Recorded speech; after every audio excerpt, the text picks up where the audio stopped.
Hello viewers, welcome back to Bikers Fury. Subscribe to my channel for more interesting videos.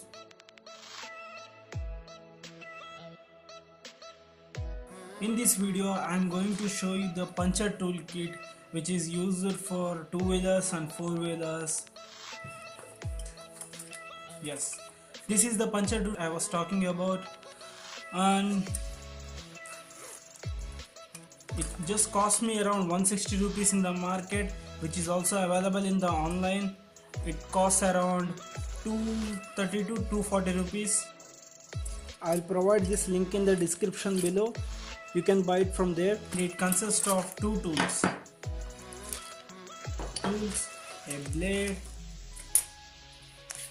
and a silicone strips. You will also get the 5 silicone strips in this package.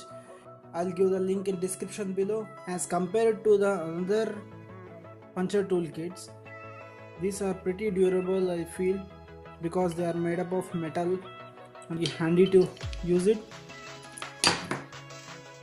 And advantages of having this toolkit is, for a single puncture you have to pay 80 to 100 rupees. It's better to have a puncture toolkit with you. So let's check it how to use it.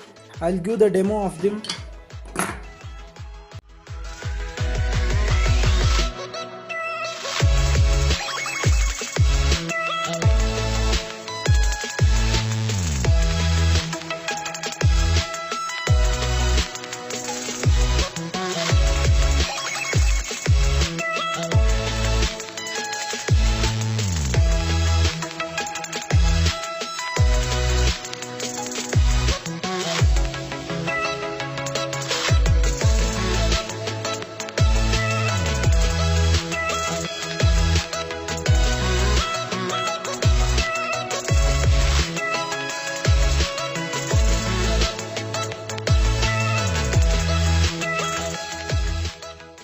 Thanks for watching this video. For more videos, like and subscribe my channel.